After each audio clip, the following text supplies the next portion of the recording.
Good evening সবাইকে। আজকে আমরা ইংলিশের একটা ক্লাস স্টার্ট করব। ইংলিশের ডেমো ক্লাস আজকে থেকে স্টার্ট হচ্ছে।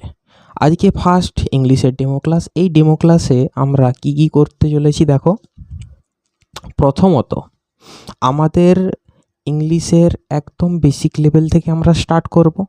সেই বেসিক লেভেলে কি থাকবে, এ থেকে একদম স্টার্ট হবে জেড পর্যন্ত, ঠিক আছে? আস্তে আস্তে আস্তে আস্তে আমরা কি করব, ইংলিশটা কভার করে করে চলবো, আর তার সাথে ভোকাবুলারি পার্টটা একটু একটু দেখব। এখন আমাদের ইংলিশের গ্রামার এর লেটার, ওয়ার্ড এবং সেন্টেন্সের আজকের ক্লাসটা আমরা স্টার্ট করতে চলেছি। এই ক্লাসে আমরা দেখব লেটার কাকে বলে, ওয়ার্ড কি জিনিস, সেন্টেন্স কি জিনিস, অ্যালফাবেট কি জিনিস, সে সমস্ত জিনিস আমরা আস্তে আস্তে আস্তে আস্তে শিখে শিখে চলে যাবো। ওকে, দেখো আমাদের হেডিং দেওয়া আছে লেটার, ওয়ার্ড অ্যান্ড সেন্টেন্স। এই হেডিংটা দেওয়ার আগে বা এই হেডিংয়ের সমস্ত কিছু পড়ার আগে আমাদেরকে জানতে হবে ল্যাঙ্গুয়েজ কী বা ভাষা কী। ভাষা হচ্ছে আর কিছু না, একে অপরের সাথে কমিউনিকেট করা, অর্থাৎ আমার কথা বা আমার মনের ভাব তোমার কাছে প্রকাশ করা এবং তোমার মনের ভাব আমার কাছে প্রকাশ করার একটা মাধ্যম হচ্ছে ল্যাঙ্গুয়েজ। ইংলিশ হচ্ছে একটা ল্যাঙ্গুয়েজ।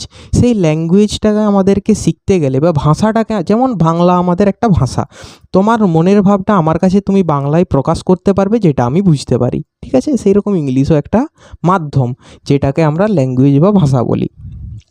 এই ভাষা শিখতে গেলে তার একটু ব্যাকরণ জানা দরকার। গ্রামার এর অর্থ হচ্ছে ব্যাকরণ, ঠিক আছে? বাংলা আর ইংলিশ মিশিয়ে মিশিয়ে আমরা নিয়ে যাব যাতে বুঝতে সুবিধা হয়, ঠিক আছে? ফার্স্টে আমাদের আছে লেটার। লেটারের আগে আমরা যখন আমরা কোনো একটা ব্যাকরণ পড়ার চেষ্টা করি, সেখানে আমরা কি দেখি, সেখানে আমরা দেখি কিছু কিছু বর্ণ আছে, লেটার আছে। সেই লেটারগুলোকে আমরা কি বলবো, আমরা প্রথমত আমরা একটা সংকেত হিসেবে ধরে চলি। সেই সংকেতের নাম করা হয় লেটার। দেখো আমরা কিছু সংকেত, চিহ্ন বা এই সমস্ত কিছু আমরা লিখছি।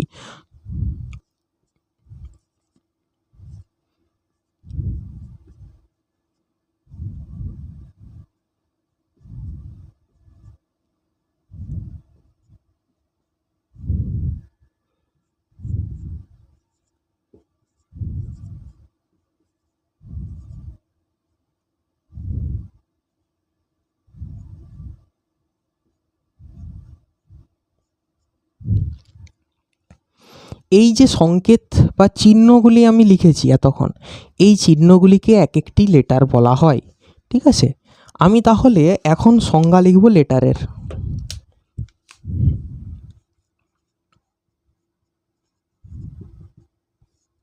লেটার, লেটারকে আমরা বাংলায় বলি বর্ণ। আমাদের যেমন বর্ণ আছে বাংলা ব্যাকরণে, সেরকম ইংরেজি ব্যাকরণের বর্ণকে বলা হচ্ছে ইংরেজিতে লেটার। ওকে, লেটারের বাংলা কি? বর্ণ।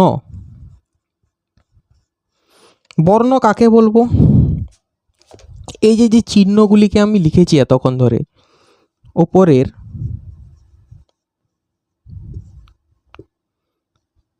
প্রতীক বা চিহ্নগুলিকে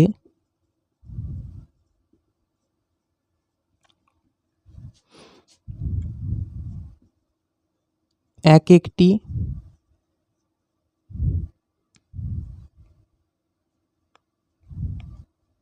লেটার বা বাংলাতে কি বলে, বর্ণ, বর্ণ বলা হয়।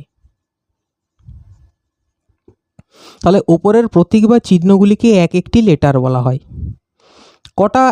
কটা লেটার আছে? 1 2 3 4 5 6 7 8 9 10 11 12 13টা। ওপরে 13, দেখো নিচেও 13টা। 13টা টোটাল কটা হচ্ছে? 26টা।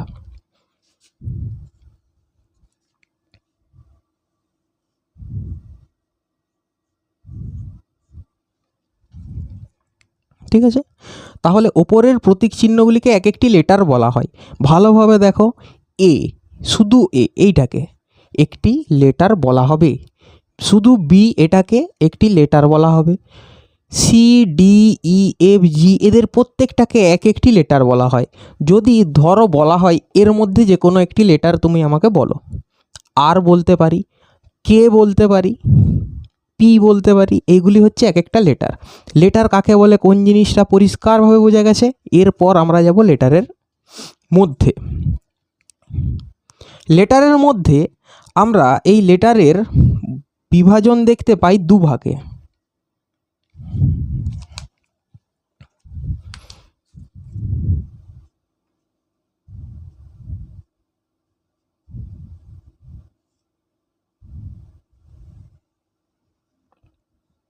একটা হচ্ছে ক্যাপিটাল লেটার,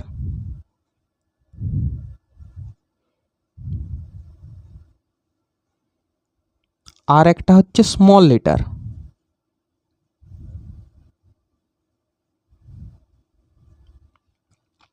দেখো, ক্যাপিটাল লেটার এবং স্মল লেটার এই দুটির ব্যবহার শুধুমাত্র আমাদের হাতের লেখা বা বইয়ের লেখার সময় বোঝা যায়। না হলে কেউ গড়গড় করে ইংলিশ বলছে, তুমি ক্যাপিটাল বলছে না স্মলে বলছে, সেটা তোমাদের বা আমার কারো পক্ষে ডিফাইন করা সম্ভব নয়। ঠিক আছে, ক্যাপিটাল লেটার বা স্মল লেটার কখন বোঝা যাবে? যখন কেউ সেটা লিখবে ইংলিশটা। ওকে,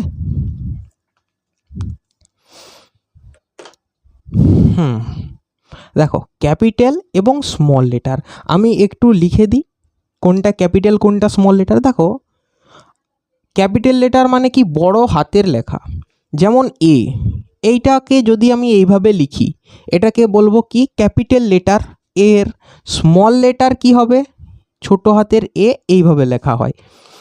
সেম কেস, ক্যাপিটাল লেটার আগে লিখে নিচ্ছি, A B C D E F G H I J K L M N O P Q R S T U V W X Y Z. এটা আমি যেভাবে লিখেছি এইটাকে বলা হচ্ছে ক্যাপিটাল লেটার। এরপরে এর আমি স্মল লেটারে লিখছি। দেখো, A B C D E F G H I J K L M N O P Q R S T U V W X Y Z. ঠিক আছে, এভাবে আমরা যখন লিখব তখন এদেরকে বলা হচ্ছে স্মল লেটার। ক্যাপিটাল লেটার এবং স্মল লেটার লেখা। দেখো, ক্যাপিটাল লেটার এবং স্মল লেটার লেখার ক্ষেত্রে ব্যবহার হয়, কিন্তু ক্যাপিটাল লেটার কখন ব্যবহার করব, স্মল লেটার কখন ব্যবহার করব, সেই সম্বন্ধে আমাদের একটা সাধারণ আইডিয়া জানা দরকার। না হলে ধরো ক্যাপিটালের জায়গায় স্মল, স্মলের জায়গায় ক্যাপিটাল লেটার লিখে দিয়ে চলে আসবো, বাস, তাহলেই আমাদের কাজ শেষ।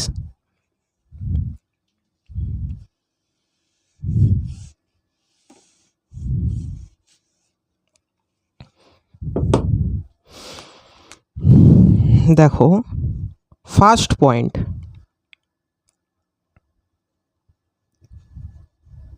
কোনো বাক্যের শুরুতে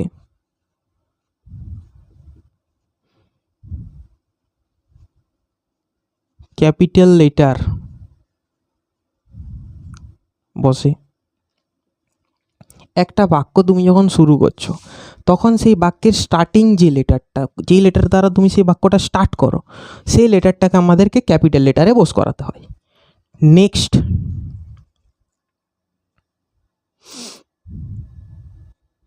আই, আই লেখার সময় যদি আইটা আমি অর্থে ব্যবহৃত হয় তখন তা ক্যাপিটাল লেটারে বসাতে হবে। এটা নিয়ম। যখন আমি অর্থে আই বোস করাবো, আই যদি অন্য কোনো অর্থে বোস করানো হয় বাক্যের মাঝে বা বাক্যের শুরু, যেখানে হোক, বাক্যের মাঝে যদি হয়, শুরুতে তো সমস্ত কিছুই ক্যাপিটাল, বাক্যের মাঝে কোনো জায়গায় যদি আই আমি অর্থে বসে, সেক্ষেত্রে কি হবে, ওই আইটা ক্যাপিটাল লেটার হিসেবে হবে। ঠিক আছে, আচ্ছা নেক্সট,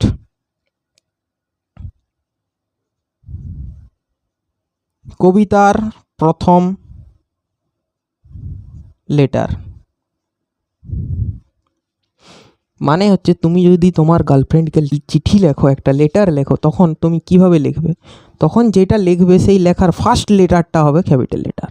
আমার প্রিয়তমা, বহুদিন হলো তোমার সাথে দেখা হয়নি, তবুও আমার হৃদয়ে তুমি অনেক জায়গা করে নিয়েছো।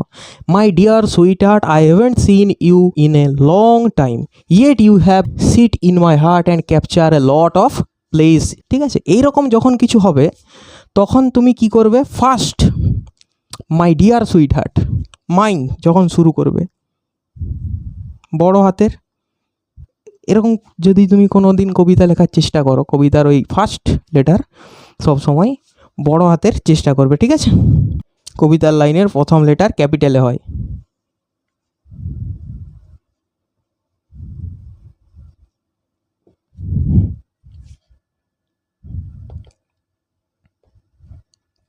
এই সমস্ত জায়গায় আমাদের ক্যাপিটাল লেটার ব্যবহার করা হয়। আর একটা কথাই, নামের নামের ফার্স্ট লেটার,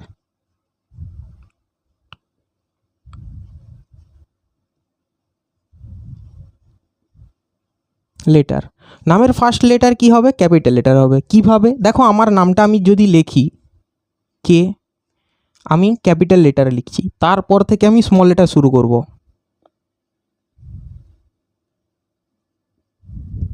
জাস্ট এখানে শেষ। এরপর আমি যখন আমার টাইটেল লিখতে যাব, তখনও আমি কি করব? ক্যাপিটাল লেটার দিয়ে স্টার্ট করব। ঠিক আছে, ক্যাপিটাল লেটার তাহলে একটা নামের কোথায় কোথায় হচ্ছে? নামের শুরুতে এবং টাইটেলের শুরুতে, বাকি সব স্মল লেটার হিসেবে ব্যবহার করা হয়। ঠিক আছে, এইগুলো মাস্ট, এইগুলো সারা জীবন লাগবে। শেখার জিনিস তো এইটাই। এই সমস্ত জিনিসে কী আছে? Letter, word, sentence, capital, small, এই সমস্ত জিনিস ভুলে গেলেও এই জিনিসটা সব সময় লাগবে। ঠিক আছে, দেখো এই ইম্পর্টেন্ট লাইনগুলো একটু ক্যাপচার করো, স্ক্রিনশট যাকে বলে। আমি সরে যাচ্ছি। দেখো, এটা ক্যাপচার করার পর আমরা যাব কি, এর থেকে যখন আমরা লেটার শেষ করে লেটারের থেকে ওপরে একটু যাব, যেটাকে বলবো আমরা অ্যালফাবেট।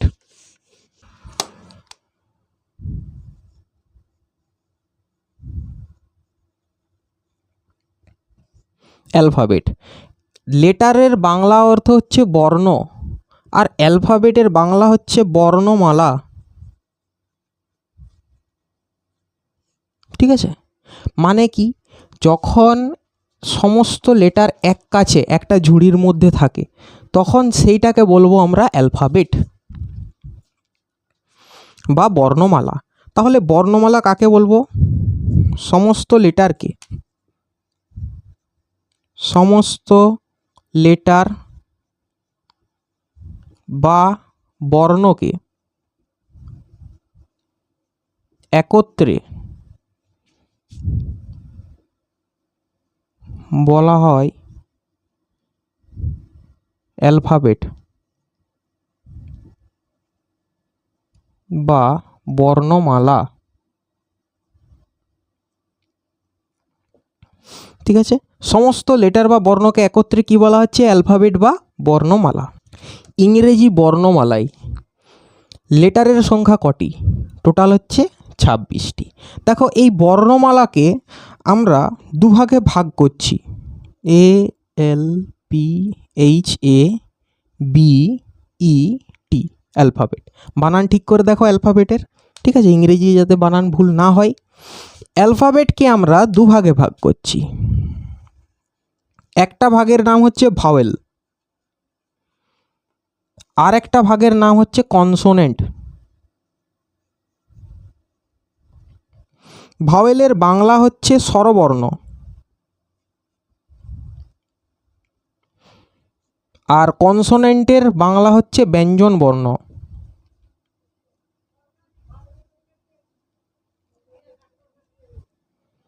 ঠিক আছে, ইংরেজি বর্ণমালায় মানে ইংলিশ অ্যালফাবেটের আন্ডারে ভাওয়েল কটা আছে? ভাওয়েল আছে টোটাল 5টা। কি কি? A, E, I, O and U. A, E, I, O, U, এই 5টি হচ্ছে স্বরবর্ণ। দেখো, স্বরবর্ণ, যে সমস্ত বর্ণ উচ্চারণ করতে গেলে আমাদের অন্য কারো হেল্প নেওয়ার দরকার হয় না বা সাহায্য নেওয়ার দরকার হয় না, তখন তাকে বলবো আমরা স্বরবর্ণ। যারা নিজে নিজে উচ্চারিত হতে পারে, ইন্ডিপেন্ডেন্টলি উচ্চারিত হতে পারে, তাদেরকে বলবে ভাওয়েল বা স্বরবর্ণ। আচ্ছা, ব্যঞ্জনবর্ণ বা কনসোনেন্ট কাকে বলবো? টোটাল কটা কনসোনেন্ট আছে তাহলে দেখা যাক।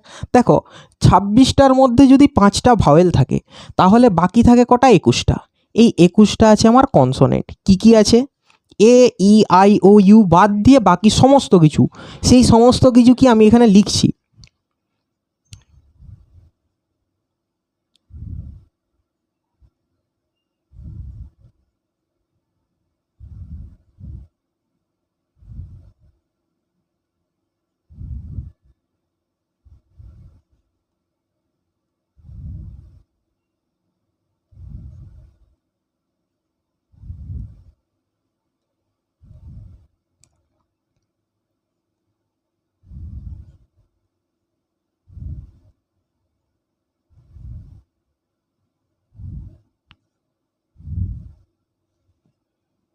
বাকি 21টিকে বলা হচ্ছে কনসোনেন্ট। কি কি আছে? B, C, D, F, G, H, J, K, L, M, N, P, Q, R, S, T, V, W, X, Y, Z.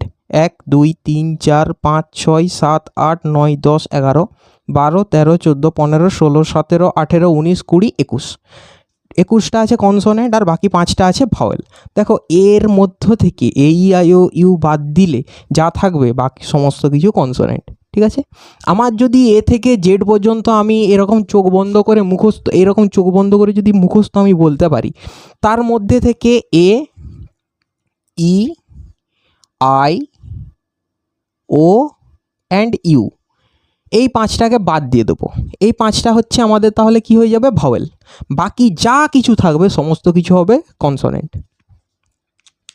এখানে কোনো প্রবলেম, বোঝার কোনো, এখানে যদি বোঝার কোনো ডিস্টার্ব থাকে তাহলে একটু বলো। নেক্সট আমি কি করব, একটু একটু করে এগিয়ে যাচ্ছি। দেখো, এখানের একটা স্ক্রিনশট নাও।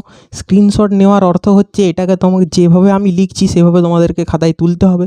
ফার্স্টে আমরা এ থেকে জেড পর্যন্ত লিখব, দরকার হলে ক্যাপিটাল লেটার, তার নিচে স্মল লেটার। দেখো কীভাবে লিখেছি, এ থেকে এম পর্যন্ত, আবার এন থেকে জেড পর্যন্ত, পরপর 13টা করে একের নিচে এক সুন্দরভাবে বসে গেছে। ঠিক আছে? খাতাটাকে এইভাবে রেডি করে রাখো। আস্তে আস্তে যত তুমি বড় হবে তত তোমাদের এই খাতা সুন্দর দেখাবে আর কাজে লাগবে।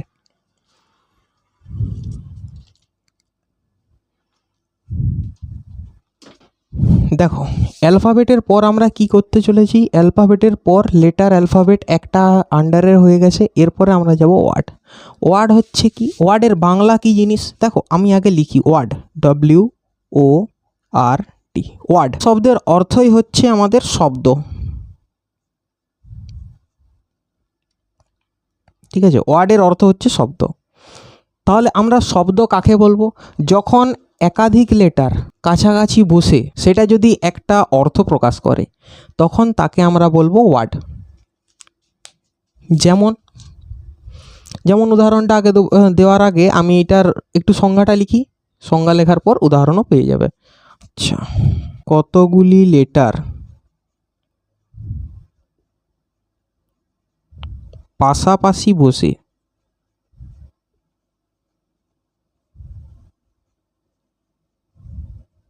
বসে যদি কোনো অর্থ প্রকাশ করে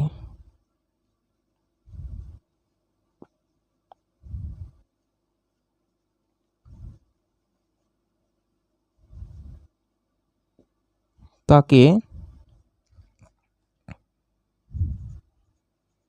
ওয়ার্ড বলা হয়।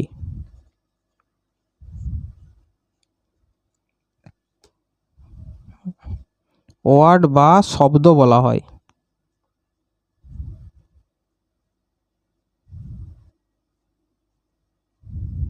ঠিক আছে, কতগুলি লেটার পাশাপাশি বসে যদি কোনো অর্থ প্রকাশ করে তাকে আমরা কি বলবো, তাকে বলবো ওয়ার্ড। নিচের দিকে চলে এসছে।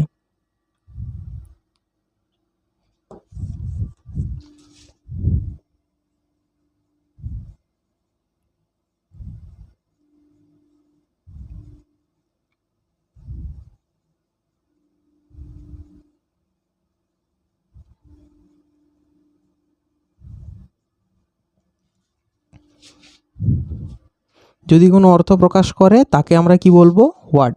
ওয়ার্ডের উদাহরণ দেখো, ম্যান। একটা লেটার, দুটো লেটার, তিনটা লেটার, এটা পাশাপাশি বসে একটা অর্থ প্রকাশ করছে যার অর্থ হচ্ছে মানুষ।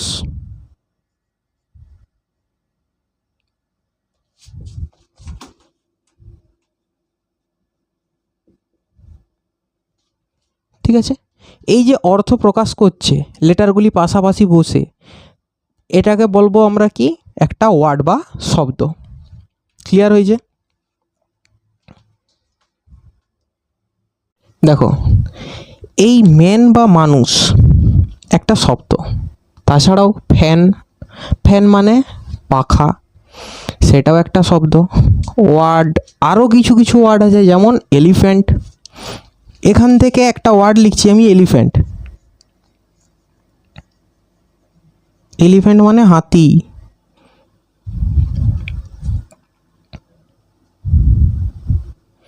তাহলে এই এলিফ্যান্টটা উচ্চারণ করার সময় দেখো আমাদেরকে দুভাবে উচ্চারণ করতে হচ্ছে, দুটা ভাগ করে। এলিফ্যান্ট, এই সমস্ত কিছু কিছু ওয়ার্ড এমনও আছে যা আমরা কম প্রচেষ্টায় দুবার উচ্চারণ করে করে আমরা পুরো ওয়ার্ডটাকে উচ্চারণ করতে পারি। এদেরকে যদি আমি কোনোভাবে বিভক্ত করি তখন আমরা তার জন্য শিখব কি, সিলেবেল। সিলেবেল জিনিসটা কি, দেখো এতদূর পর্যন্ত ঠিক আছে, স্ক্রিনশট একটা চাই।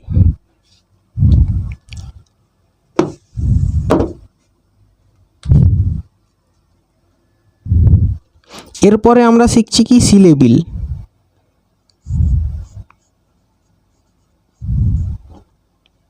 সিলেবিলের বাংলা হচ্ছে অক্ষর। সিলেবিলের বাংলা কি, অক্ষর।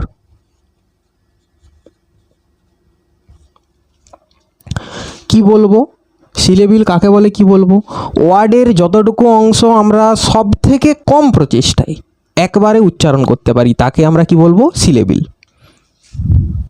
শব্দের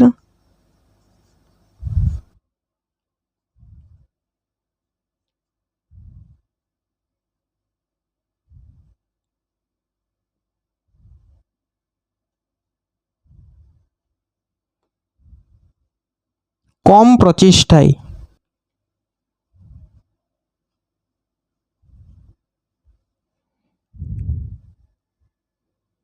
শব্দের মধ্যে যতটুকু অংশ সব থেকে কম প্রচেষ্টায়।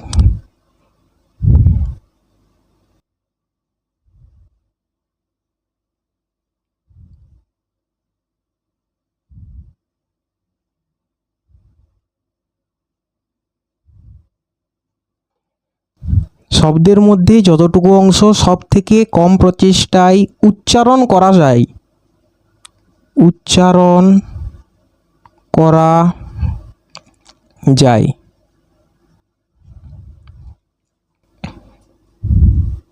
তাকে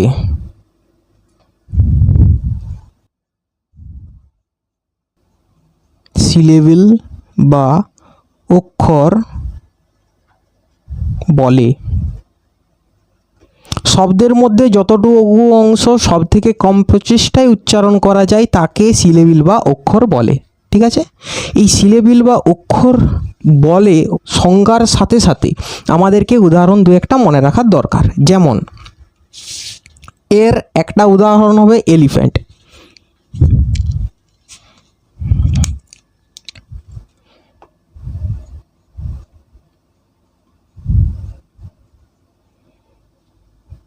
এটা একটা সিলেবিল, এটা একটা সিলেবিল। ঠিক আছে, এলিফ্যান্ট ছাড়া আর কি কি আছে, ক্লিনলিনেস,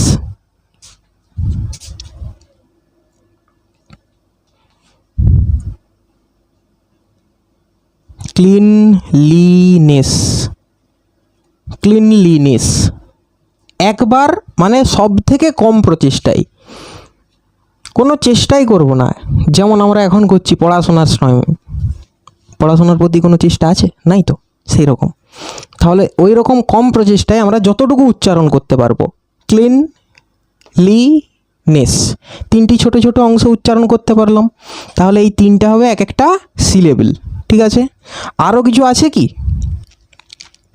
দেখো এটা 2 সিলেবিলের, দুটি সিলেবিল আছে যখন, এটা 2 সিলেবিলের একটা ওয়ার্ড, এটা 3 সিলেবিলের একটা ওয়ার্ড, মানে এটা 3টা সিলেবিল আছে।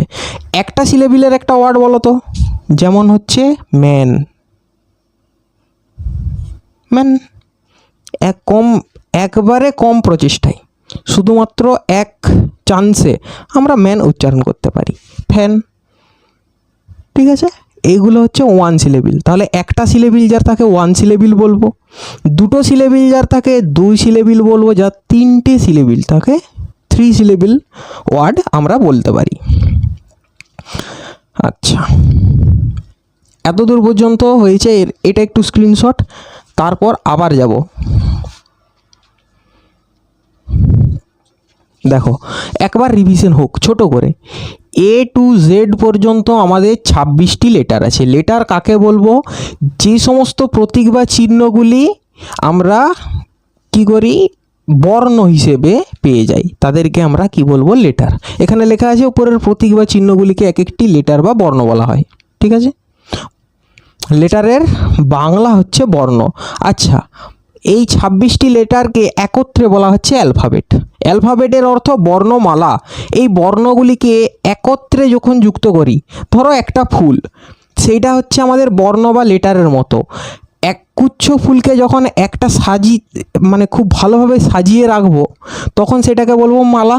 সেরকম ওই লেটার বা বর্ণগুলিকে যখন মালার আকারে সাজিয়ে রাখবো, তখন তাদেরকে বলবো বর্ণমালা। A to Z পর্যন্ত আমার 26টি লেটার ইংলিশ অ্যালফাবেটের বা ইংরেজি বর্ণমালায় আমরা দেখে থাকি। ঠিক আছে, ওয়ার্ড বা শব্দ কাকে বলে? দেখো তার আগে আমরা কি পড়লাম? লেটারের ক্যাপিটাল এবং স্মল লেটার। লেটারের ক্ষেত্রে দুটো কি কি পড়েছি? ক্যাপিটাল এবং স্মল। ক্যাপিটাল লেটার এবং স্মল লেটারের ব্যবহার কোথায় কোথায় হয় তা জেনেছি। আচ্ছা, এরপর আমরা জানবো অ্যালফাবেটের সম্বন্ধে। অ্যালফাবেট কি? সমস্ত লেটার বা বর্ণকে একত্রে বলা হয় অ্যালফাবেট বা বর্ণমালা। এই বর্ণমালায় আমরা বর্ণমালাকে দুভাগে ভাগ করা হয়েছে, একটা হচ্ছে ভাওয়েল আর একটা হচ্ছে কনসোনেন্ট। এই পড়ে এসছি এতক্ষণে, আরেকবার রিভিশন হচ্ছে আর কি। ভাওয়েল এবং কনসোনেন্ট। ভাওয়েল মানে স্বরবর্ণ, কটা আছে? 5টা, A E I O U। ঠিক আছে, কনসোনেন্ট মানে ব্যঞ্জন বর্ণ। ব্যঞ্জন বর্ণ নিজে থেকে উচ্চারণ হতে পারে না, তাদের উচ্চারণের জন্য ভাওয়েল প্রয়োজন হয় বা স্বরবর্ণের প্রয়োজন হয়। তাহলে ভাওয়েল কিন্তু নিজে থেকে উচ্চারিত হতে পারে। ঠিক আছে, এই দুটো এর মধ্যে পার্থক্য। এ নিজে থেকে উচ্চারিত হতে পারে, এ নিজে থেকে উচ্চারিত হতে পারে না। একে উচ্চারণ করতে গেলে আমাদেরকে ভাওয়েলের ওয়ার্ড বা একটা হেল্প নিতে হয়। ঠিক আছে, ভাওয়েল যদি 5টা থাকে, 26-এর মধ্যে 5টা যদি ভাওয়েল চলে যায়, বাকি হচ্ছে 21টা আমার কনসোনেন্ট থাকবে। ঠিক আছে, আমি যদি এইটা মুখস্থ করতে পারি কোনোভাবে, যে কোনোভাবে যদি আমি A to Z আমি মুখস্থ করতে পারি, A B C D E F G H I J K L M N O P Q R S T U V W X Y Z, এইটা যদি আমি মুখস্থ করে নিতে পারি, তখন এ থেকে A E I O U এই 5টা আমি ভাওয়েল হিসেবে রাখবো, বাকি যা আছে আমি কনসোনেন্টে লিখে দিতে পারবো। ঠিক আছে, ওয়ার্ড বা শব্দ।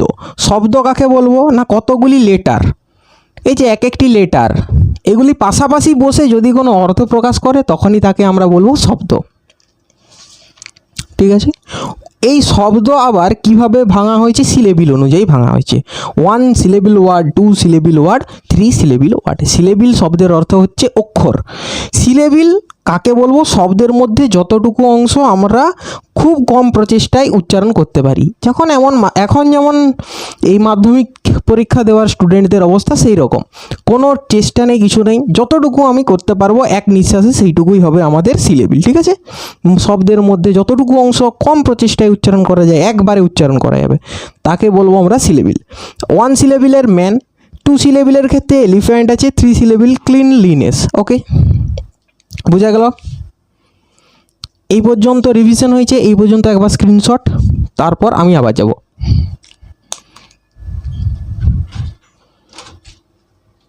ঠিক আছে, আমি এটাকে ক্লিন করে তারপরে আমি আবার এসেছি। দেখো, সব এক কাছে থাকা ভালো, আমি এগুলো নিচে রেখেছি, যেহেতু আমার দরকার ছিল এইটাকে উপরে রেখে নিচে আমার সেন্টেন্সটাকে লেখার, বাট আমার যেহেতু জায়গা এখানে নেই, তাই এইভাবে লিখতে হচ্ছে।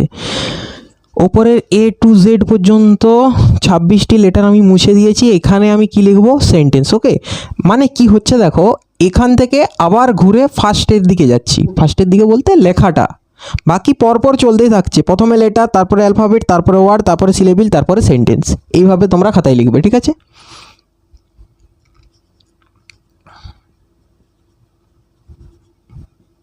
সেন্টেন্স। সেন্টেন্স শব্দের অর্থ কি? সেন্টেন্স একটা শব্দ, যে শব্দের অর্থ হচ্ছে বাক্য। সেন্টেন্সের অর্থ কি? বাক্য। বাক্য গঠন করার জন্য আমাদের কি কি চাই? ওয়ার্ড চাই বা শব্দ চাই। কয়েকটি শব্দ যদি পাশাপাশি বসে একটা অর্থ প্রকাশ করে, তখন সেই শব্দ সমষ্টিকে আমরা কি বলবো? সেন্টেন্স। ঠিক আছে, কতগুলি ওয়ার্ড বা শব্দ পাশাপাশি বসে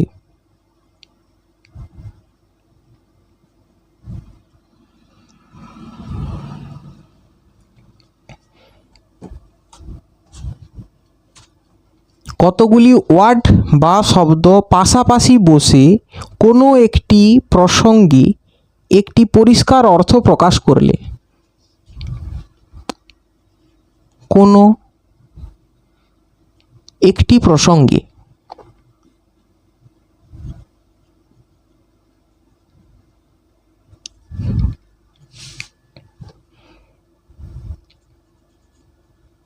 অর্থ প্রকাশ করলে, পরিষ্কার অর্থ প্রকাশ করলে, কোনো একটি প্রসঙ্গে পরিষ্কার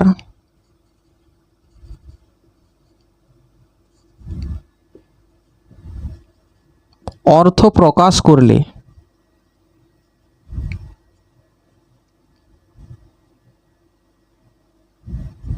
কতগুলি ওয়ার্ড বা শব্দ পাশাপাশি বসে কোনো একটি প্রসঙ্গে পরিষ্কার অর্থ প্রকাশ করলে তাকে সেই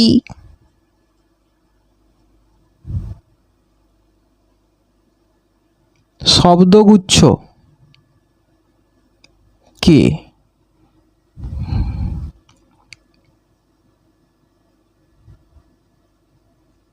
সেন্টেন্স বা বাংলায় যেটাকে বলে বাক্য বলা হয়।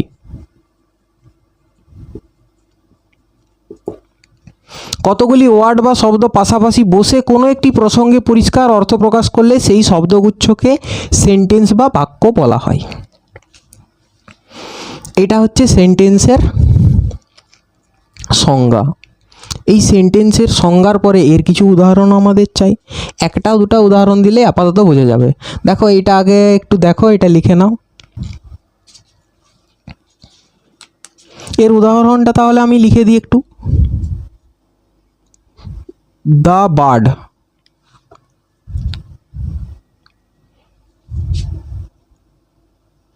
Flying is flying. The bird is flying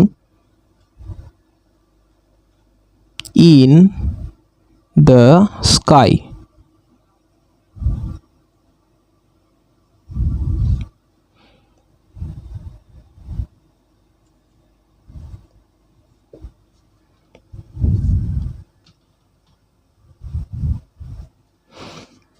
The bird is flying in the sky. ঠিক আছে, এইটা আমার হবে একটি সেন্টেন্স, কারণ পাখিটি আকাশে উড়ছে। এটা দেখো টেন্সটা দেখো না, ইজ আছে অ্যান্ড আইএনজি, ফ্লাইয়ের সাথে আইএনজি যোগ আছে। এটা কন্টিনিউয়াস টেন্স। কেমন কন্টিনিউয়াস টেন্স? প্রেজেন্ট, মানে এখন উড়ছে পাখিটা। The bird is flying in the sky, এটা হবে একটা সেন্টেন্স। যদি এই বার্ডের জায়গায় কাউ লিখে দিই, মানে তোমার নামটা লিখি, তখন কি হবে? সে কি আর উড়তে পারবে?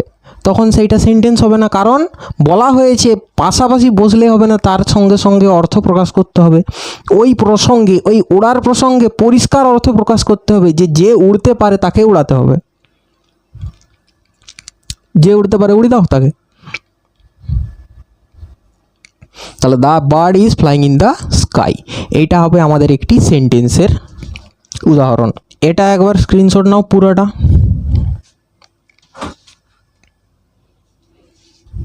দেখো এইটা নেওয়ার পর কি করবে, খাতাটা ভালোভাবে সাজিয়ে রাখবে, এটা প্রচুর কাজে লাগবে। আজকে সেন্টেন্স পর্যন্তই। ফার্স্ট ক্লাসে ফার্স্ট চ্যাপ্টার আমাদের লেটার, ওয়ার্ড অ্যান্ড সেন্টেন্স, এটা কমপ্লিট হলো। নেক্সট ক্লাস আমরা নেক্সট চ্যাপ্টার নিয়ে আসবো একটা। এই চ্যাপ্টারে এইটা খুবই প্রয়োজনীয় জিনিস, মানে একটা ইংলিশ জানার জন্য, যেমন গাড়ি চালানোর জন্য ক্লাচ, অ্যাক্সিলারেটর, ব্রেক, এই সমস্ত ব্যাপারে আমাদেরকে আইডিয়া রাখতে হয়। ইন্ডিকেটিং সুইচ যেটা, সেই সমস্ত জিনিসের ক্ষেত্রে যেমন আইডিয়া রাখতে হয় কোনটা কাকে বলে, সেই রকম ইংলিশ একটু জানার ক্ষেত্রে আমাদেরকে একটু জেনে রাখতে হয় এই সমস্ত জিনিস, যে কোনটা কী জিনিস, কাকে কি বলা হয়। ঠিক আছে, যদি এটা হয়ে যায়, কাকে কি বলা হয়, এই সমস্ত জিনিসটা যদি হয়ে যায়, তাহলে ইংলিশ খুব সহজ মনে হবে। দেখো লেটার, ওয়ার্ড অ্যান্ড সেন্টেন্সের আন্ডারে আমি এত কিছু বলেছি। এই সমস্ত জিনিস তোমরা ক্যাপচার করো। ক্যাপচার করে কি করবে, খাতায় লিখবে, একবার দুবার প্র্যাকটিস করবে। প্র্যাকটিস হচ্ছে মেন ইম্পর্ট্যান্ট জিনিস, হচ্ছে প্র্যাকটিস। 3-4 বার পড়লে এইটা এমন কিছু নেই যে এটাকে মনে রাখার বেশ জটিল হয়ে যাবে। চেষ্টা করো মনে রাখার জন্য। তারপর আমি নেক্সট ক্লাসে তোমাদের সঙ্গে আছি। আজকে তাহলে এই পর্যন্তই থাক।